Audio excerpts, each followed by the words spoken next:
you took steps to learn the business, and you obviously took steps to learn the communication. What did you do to learn the management side of things?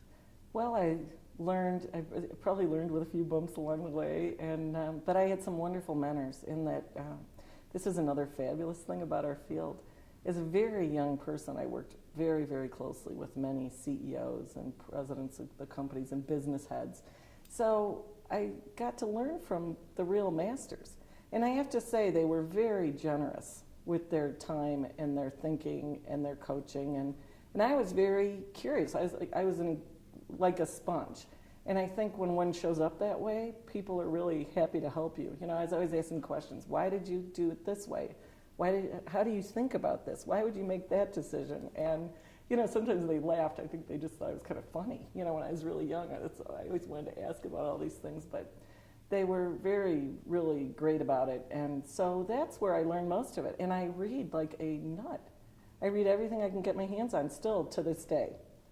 On management, on leadership, on, you know, various ways of approaching things. So that's helped as well.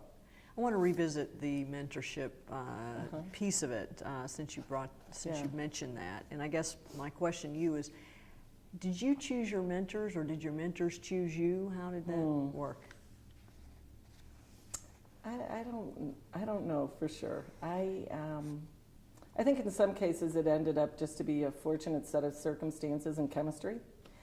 And I really was never as probably methodical about it as perhaps I should have been. You know, that though I certainly think I was really good at recognizing when somebody had something to teach me, to be smart enough to show up and listen. And that's not just of the people to whom I reported. That's very true of people who've worked for me. I've learned incredible things from everyone around me. And so I think that's probably where I was intentional, but in setting out and saying, oh, I need this kind of mentor, that wasn't as much my experience. One of the best mentors I ever had was a woman named Olive Conti. I was in my early 20s at Standard Oil. I have no idea how old Olive was, but she seemed really ancient to me at the time. She was the assistant to Joe Harnett, the president of the Standard Oil Company. And Olive took me under her wing, and that was enormously helpful, because she used to say to me, honey, let me tell you how it is.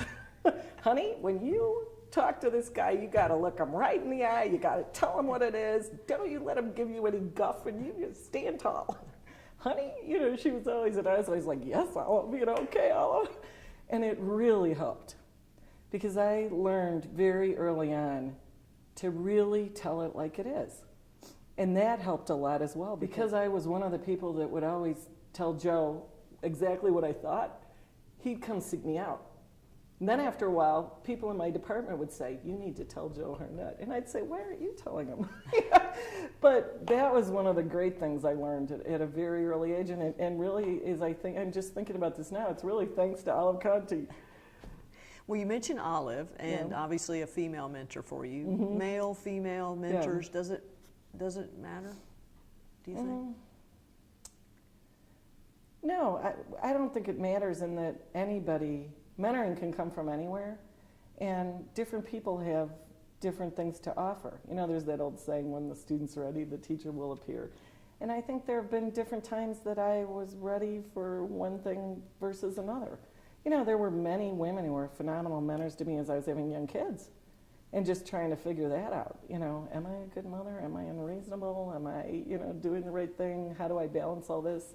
I think they were very helpful. You know, I've had many brilliant women give me fabulous business advice, and I happen to believe, by the way, that women are fabulous to other women. And you know, so many times you hear the contrary.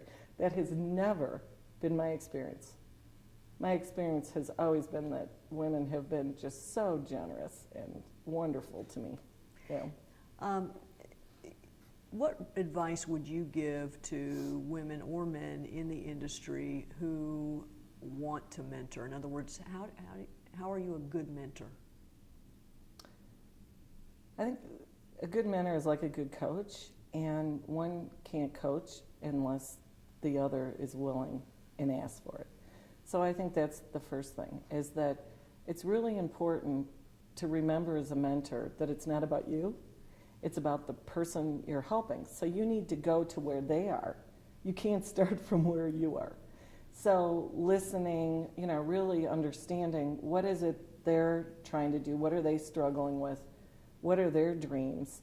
I think when I was younger, sometimes I'd make a mistake of trying to mentor someone somewhere they didn't want to go. Like maybe my dream was in a way bigger for them than what they wanted in that slice of their life. And that's not really helpful or productive. I think you have to really meter yourself and really understand where is that person and go from there. Let's talk about ethical decision making in the workplace. How important is mentoring to fostering ethical decision making, do you think?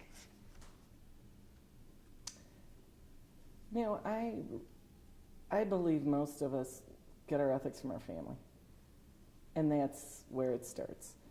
And so from that standpoint, where mentoring becomes critical is in helping someone learn how to navigate the world in a way that they can stay true to themselves, and in giving them advice and suggestions if they bump into a problem or make a mistake of how to get themselves out of it.